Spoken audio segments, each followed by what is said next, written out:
Everyone, my name is Amandeep Kaur. आज मैं आपको बताने जा रही हूँ डिहाइड्रेशन के बारे में। ठीक है जी।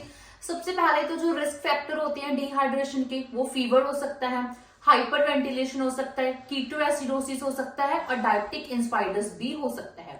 इनके केस में होता क्या है ना, जो सारा आपकी बॉडी का फ्लूइड वॉल्यूम है ना भाई, वो निकल जाता है। या तो आपके क्लाइंट को वॉमिटिंग बहुत आ रही थी, या उसको डायरिया, स्टूल उसको बहुत आ रहा था। ठीक है जी। उसकी वजह से उसकी बॉडी में फ्लूइड वॉल्यूम की कमी हो जाती है। जैसे ही उसकी बॉडी में फ्लूइड वॉल्यूम कम होता है ना, आपका जो पेशेंट है ना भाई, वो शॉक में जाने का उसको रिस्क होता है।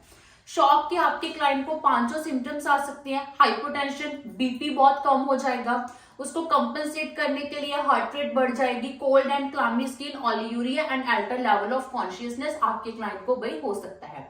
इससे अलावा आपके क्लाइंट को प्यास बहुत ज्यादा लगती है। ठीक है जी। उसको थकावट, फटीक बहुत ज्यादा फील होती है। ठीक है जी। उसकी पूरी बॉडी में इतनी ड्राइनेस हो जाएगी ना कि ड्राइनेस की वजह से उसको इचिंग होनी भी शुरू हो सकती है। ठीक है जी। जो मेजर सिम्टम आता है ना इसमें, वो बीपी कम होना ही होता है। आपके क्लाइंट को ऑर्थोस्टैटिक हाइपोटेंशन का रिस्क भी हो सकता है। ठीक है जी। तो इसको ट्रीट करने के लिए आपको अपने क्लाइंट को ना आईवी फ्लूइड्स देने पड़ते हैं। ध्यान से सुनना, आपके क्लाइंट की बॉडी में फ्लूइड नहीं है भाई, आप उसको ऊपर से जो फ्लूइड्स है भाई वो आप लोग दोगे।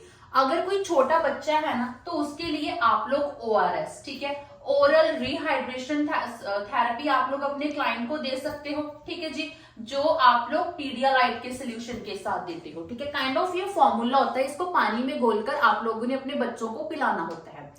इसके अलावा ये तो आप लोग सिर्फ अगर माइल्ड डिहाइड्रेशन थी ना उसके लिए देते हो। अगर बहुत ही सीवियर डिहाइड्रेशन है ना, तो इतने उसको सीवियर सिम्टम्स आएंगे ना कि आपका क्लाइंट भाई कोमा में भी जा सकता है।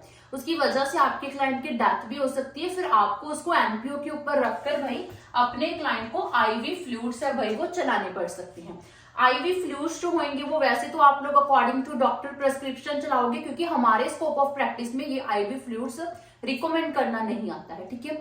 मेनली आप लोग आइसोटोनिक, हाइपोटोनिक, हाइपरटोनिक, जो भी आपको डॉक्टर बोल रहा है according to the type of dehydration, कि भाई आइसोटोनिक थी, हाइपोटोनिक थी या फिर हाइपरटोनिक उसको डिहाइड्रेशन हुई है, उसके अकॉर्डिंग आप लोग उसको आईवी फ्लूइड्स आप लोग चलाना शुरू कर देते हो। लास्ट में एक आता है हमारे पास एंटी डायूरेटिक्स।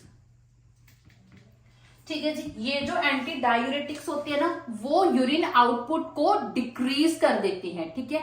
देखो, इसमें यूरिन आउटपुट ऑलरेडी बहुत ज्यादा थी, एंटी डायूरेटिक दोगे वो किडनी को ये बोलेंगे कि भाई थोड़ी सी रीएब्जॉर्प्शन कर ले, तो जितना आपकी बॉडी में फ्लूइड था ना वो अंदर ही अंदर रीस्टोर होना शुरू हो जाएगा, बाहर निकलना कम होएगा, जिसकी वजह से भी आप लोग अपने क्लाइंट की डिहाइड्रेशन को ठीक कर सकते हो।